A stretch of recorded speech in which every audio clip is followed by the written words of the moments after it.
Olá, internautas! Voltamos com a segunda parte do nosso vídeo sobre cidade de Tianguá, seus habitantes. Hoje estamos aqui no Colégio Tancredo com o professor Daniel. Ele leciona aqui, estamos na sala de informática. Vou até mostrar para vocês a sala de informática. Olha só, são os computadores onde os alunos trabalham, né? Não, bagunçado não. Vamos lá. Então, professor Daniel, vamos dar continuidade. O senhor acha que é um professor de história ou é um historiador? Ou um amante da história? Bom, aí no caso, essa pergunta, sou professor e no caso, historiador também, né? Devido às pesquisas, né?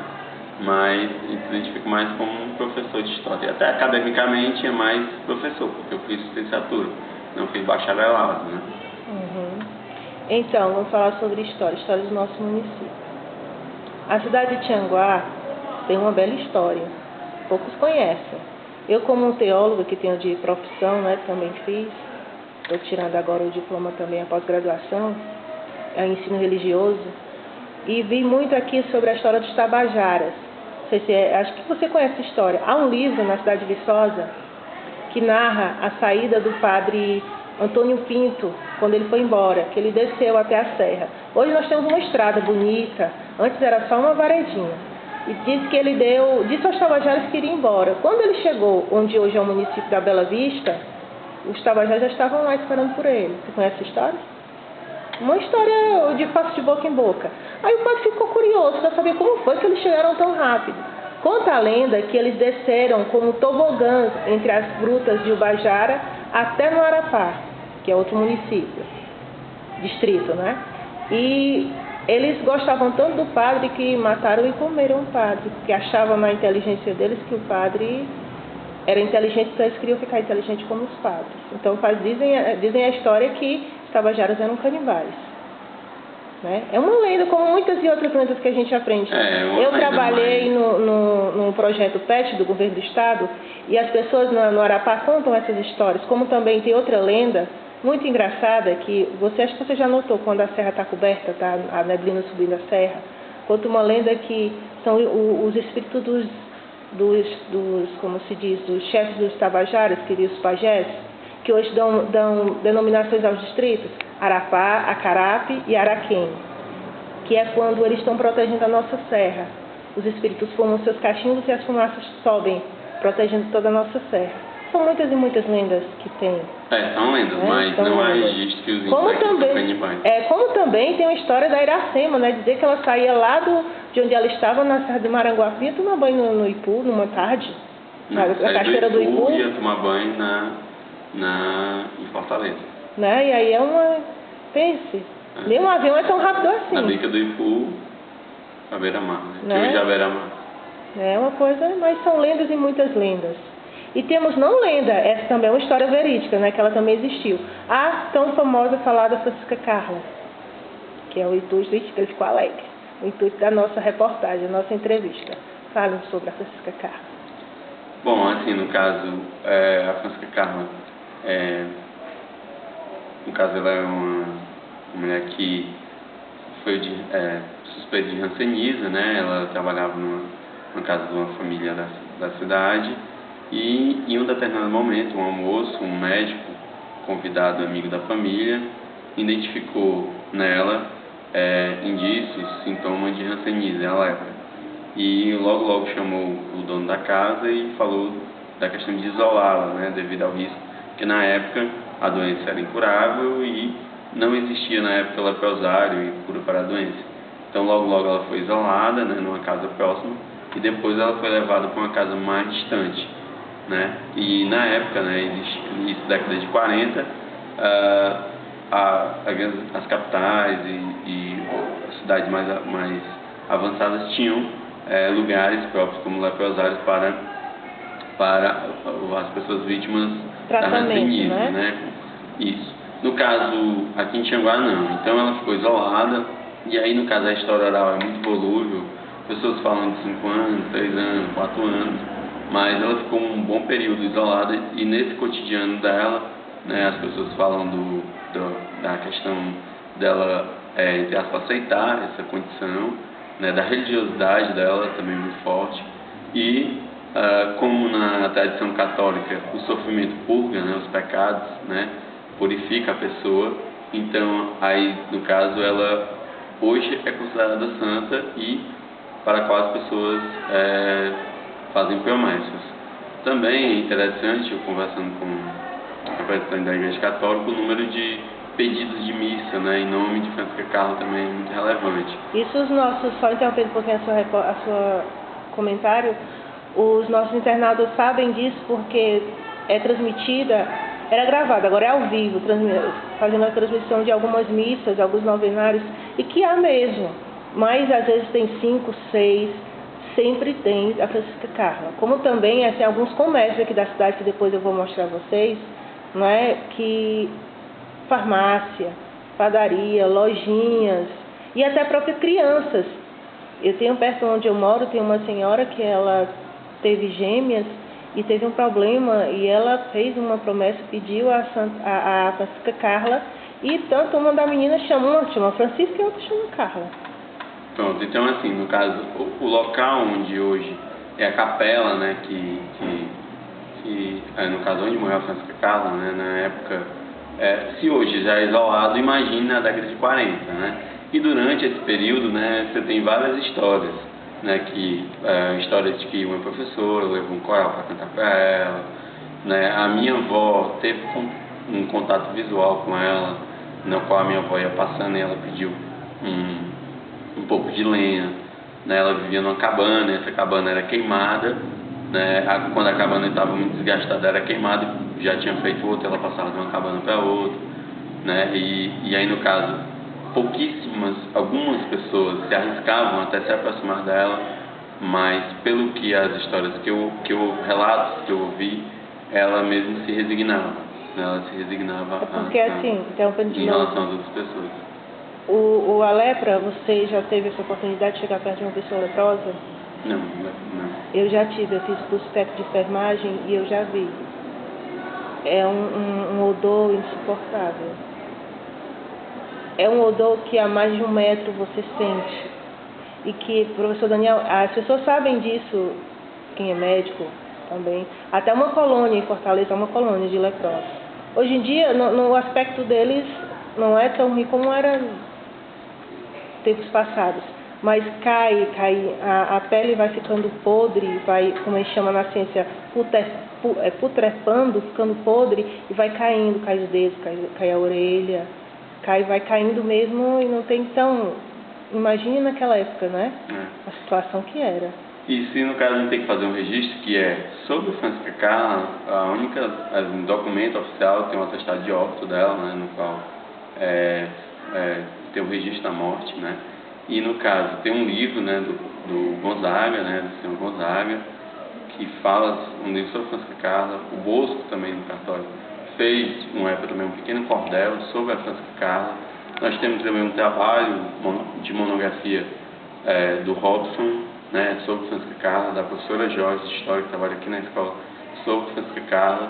Um trabalho também, eu não me lembro o nome, mas eu ouvi dizer também que tem outra pessoa fazendo trabalho também de Francisca Carla, nível acadêmico. Então, assim, Francisca Carla, e tem um filme, né, Francisca Carla, Narrativa e Devoções, que nós produzimos. Então, assim, o tema Francisca Carla, ele vamos dizer assim, é bem, vamos dizer assim, cheio de curiosidade, né? Então as pessoas querem estudar esse, entre aspas, não sei se fenômeno religioso, mas popular, né? Porque a Igreja Católica não, oficialmente, né, não reconhece, né? Mas devido à formação do catolicismo, né, diante dessa questão de se aproximar, né, ter um santo próximo, né, no caso, a Francisca Carla. E existem outras Francisca Carla, né, em outros lugares. Então você tem relatos de pessoas que são também consideradas santas em outras cidades, né, vamos dizer, com essa lógica, né, de ter sofrido e agora o pessoal fazer promessa. E no caso do filme, né, do curta-metragem, né, ele partiu de um edital do Ministério da Cultura, na qual tinha que a proposta de um curta-metragem sobre algo regional, e nós escolhemos fazer sobre Francisca Carla. Quando vocês assim, nós, quem são? Isso, pois é, nós, sou eu, Daniel de Aguiar, Márcio Araújo Pontes e Natanael Portela de Souza. Nós fazemos parte de uma associação cultural, Garatuja, que trabalha com audiovisual. Eles, mais do que eu, eles dão aula de audiovisual e teve a experiência anterior com a Roia, um curta-metragem produzido aqui no Tancredo Nunes, na Escola Tancredo Nunes. E com essa experiência inicial, aí partimos aí para essa empreitada do Francisca Carla. E no Francisca Carla, inicialmente, foi cogitado fazer com a comunidade, aí o Roberto Belchior, que é produtor executivo, assessor de imprensa, ele falou que a história estava boa, que o roteiro estava bom e que ia cogitar com o Ney Matogrosso, que é do Mohan. Mohan é uma ONG que trabalha com combate ao rancenismo e que poderia, o Ney Matogrosso e outros atores, pessoas com nome, com renome, poderiam participar do filme. E nisso foi feito o roteiro, enviado para o Ney Matogrosso, através do Roberto Belchior, e o Ney gostou do roteiro. Uma vinda dele a Fortaleza, ele pediu para conversar com um de nós, e o Márcio Araújo foi até Fortaleza conversar com o Ney, e ele disse que adorou o roteiro, deu uma sugestão para incrementar o roteiro, e que veio e fez o filme. E até interessante assim, a Elke Maravilha também foi do Mohan, e o Vinícius de Oliveira, que fez Central do Brasil, que fez o Assalto ao Banco Central. Professor Daniel, diga uma coisa, eu vi aquela, é uma pintura, não é um desenho? Foi perdido no registro dela com foto? Não, a imagem da Francisca Carla é a partir dos relatos das pessoas.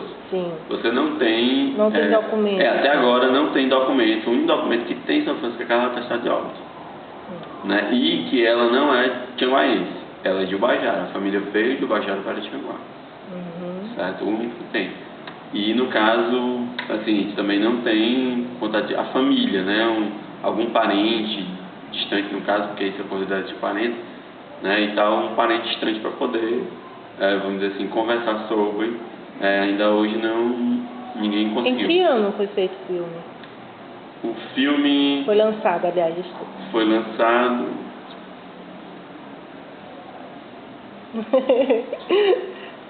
Acho que já faz uns 2 anos, uns 2 é? anos, assim, certo mesmo, o lançamento do filme. Eu participei de tudo. Meus caros internautas, você sabe a vida de um professor, não é? Ele trabalha nisso desde cedo que ele está na escola, parou um tempinho para me ouvir, é coisa que acontece mesmo, você sabe disso. Vocês sabem disso, vocês são professores, tianguaenses, brasileiros, sabem disso, então vamos dar continuidade. Vamos então. E a experiência no cinema, como foi? Bom, a experiência foi muito boa, até porque nós contratamos uma equipe de Fortaleza para dar apoio, tendo em vista vamos dizer assim, o volume de importância e de preocupação que o filme deu com a presença de atores, de pessoas de renome. Então tivemos que ver o apoio de uma equipe de Fortaleza, profissionais de cinema, e que nos orientou e participou das gravações. Francisca Carla participou de algum festival? Sim, do Cine Ceará. Cine Ceará. O último Cine Ceará teve a Francisca Carla, foi exibido. Não concorreu, apenas como mostra. E a emoção? Foi boa de estar em Fortaleza, de exibir. Fomos aplaudidos pelas pessoas que estavam lá no Dragão do Mar, as pessoas parabenizadas pelo trabalho. Tem uma versão de 38 minutos. Só para assistir tranquilo, sem... Agora um detalhe do filme é porque assim, todo mundo esperou uma história mais didática, início, meio e fim, um pouco da vida dela. Só que a linguagem nossa e também da equipe que veio de Fortaleza é uma linguagem muito metafórica, de metáforas, com simbologias. Então isso causou uma certa, entre aspas, frustração no público quando a população quis a história dela de uma forma, vamos dizer assim, bem narrativa e bem didática. E como a proposta do filme foi a metáfora que você tem no filme, por exemplo, ela olhando para o infinito como sinal de despedida, ela perdida, entre aspas, na mata como sinal de abandono, né? A queima da cabana como sinal de, vamos dizer assim, de purificação, né? Na religiosidade o fogo é o que purifica. É como né? A simbologia da água escorrendo na calçada, os internautas, né? O vazio na casa quando é dada a informação que ela tem lepra. Então essa simbologia do vazio, do infinito. A cena em que os pais vão deixar ela, né, na cabana também. Isso, a gente trabalha com linguagem muito metafórica. Relata também a saída de todos nós nordestinos, que uma vez nos aventuramos em uma capital. Assim, o filme, como você está relatando aí, eu gosto muito de assistir filme, eu sou doente por filme. Eu não achei isso não. O que eu achei foi o seguinte, sinceridade em contar. Muito bom. Obrigado. Não vi nem nada que diz assim, eu sou muito do original, do diferente, do e a proposta moderno. foi essa, porque um detalhe interessante que até você pode verificar, é um filme em que é Nordeste e que é Ceará, mas não tem aquela coisa clássica da seca. Tem gente falando errado. Isso, é tudo no verde, né? O filme todo na área verde. E interessante a fotografia do filme, né? A luz do filme, muito boa. E é interessante que durante a filmagem a gente queria chuva, chovia. A gente queria sol, tinha sol. E a última cena do filme, que tem um efeito de luz, que vai ficando claro e escuro, aqui não foi feito em edição, aquilo ali foi natural.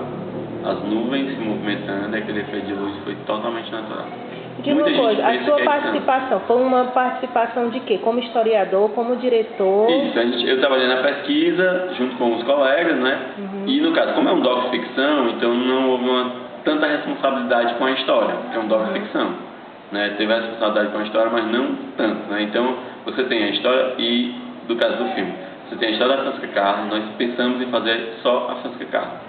Mas aí nós, não, bom, se fizer só a Francisca Carla, quem vê vai pensar que a história da Francisca Carla foi lá na X40, terminou e pronto. Mas não, a gente pensou, não, a gente tem que fazer alguma coisa para mostrar que a história da Francisca Carla ainda hoje permanece de alguma forma. Então foi colocada a história da Francisca Carla, em paralelo foi colocada a história da Claudiane, que é a menina na qual a mãe faz uma promessa. Primeira parte do filme, né? O inicial do filme. Então a história, né? A história desenrola sempre enquanto a Francisca Carla.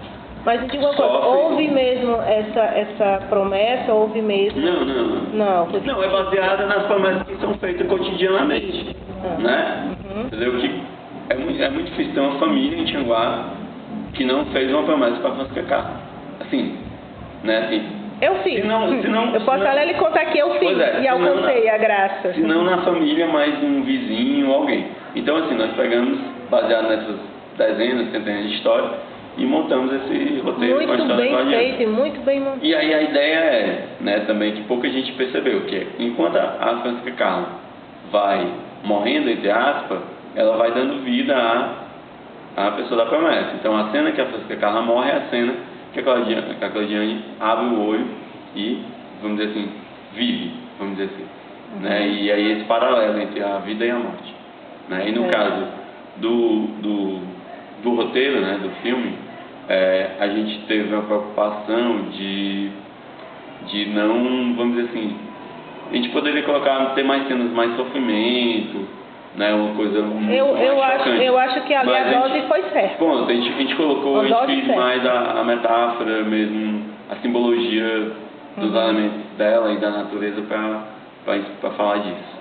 Né, e a questão do filme, nós sabemos que hoje em dia a facilidade de criar vídeos, assim como eu também crio os meus, né, é melhor, mas temos eu posso até chamar de desgraça, uma doença chamada pirataria. O porquê que no começo do filme, algumas edições que eu tive a oportunidade de assistir, tem a tela horizontal colorida. Agora aí foi uma questão mais da edição, aí tá mais ligado à direção e à edição, entendeu? Mas foi falha, foi... Não, faz parte da edição. Agora assim, porque meu trabalho no filme foi roteiro, né? Eu fiz parte do roteiro, o Natal e o Márcio fizemos o roteiro, e eu, o Márcio e Robério ficamos na produção, né? Na produção. E a edição foi o Natanael o Natanael foi responsável pela edição. Sobre aquilo ali, assim, te dizer o porquê, tecnicamente eu não sei, entendeu? Sobre a questão da pirataria, assim, como o Francisco Carla, a meu ver, assim, a gente fez Francisco Carla para a comunidade. É de domínio público? Não é bem de domínio público, porque a gente teve, né, todo um trabalho. Mas a gente não teve a preocupação da pirataria, assim, vamos dizer, vamos dizer, a gente já sabia que isso ia acontecer. Porque, olha, já vendeu muito. Pois é, a gente já sabia que isso ia acontecer. Mas você sabe assim, é até um trabalho que o comandante aqui, o comandante Paulo de Tarso, está fazendo muito bem feito sobre a pirataria, porque assim, é um dinheiro que fornece, traz coisas ruins, fornece coisas ilícitas, drogas ilícitas desse dinheiro. A preocupação, assim, no caso do Francisco Carla, é que ele seja usado como a gente quer, para a questão cultural, difundir a cultura. E onde se encontra esse filme?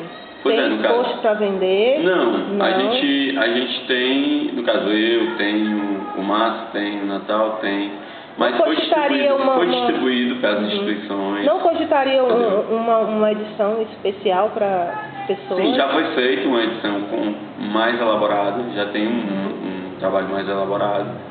E no caso, como eu disse, foi distribuído para as instituições, muitas pessoas têm a cópia do filme. Né? E uma segunda parte desse filme? Agora aí é mais complicado, né? Assim, a gente porque foi muito complicado, Francisco Carla, do ponto de vista de recurso, do ponto de vista de tempo, do ponto de vista porque todos nós temos nosso trabalho, né? Então fazer um filme desse com esporte foi complicado.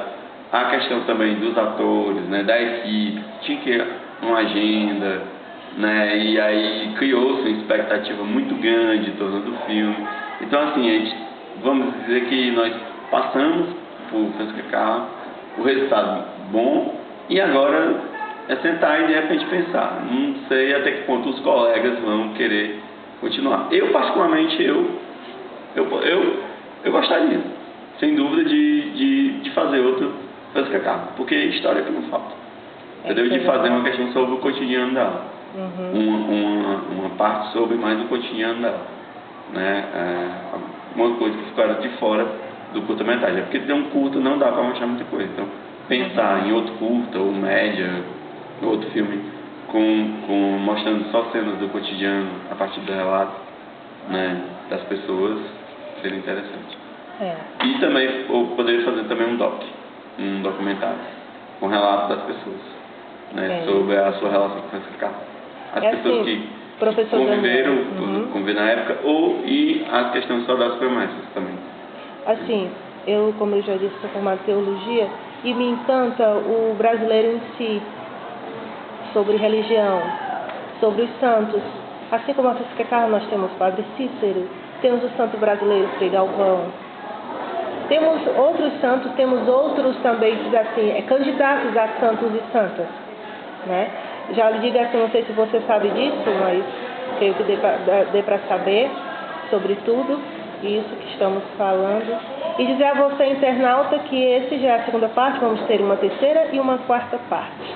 Daqui a pouco a gente volta com outra edição.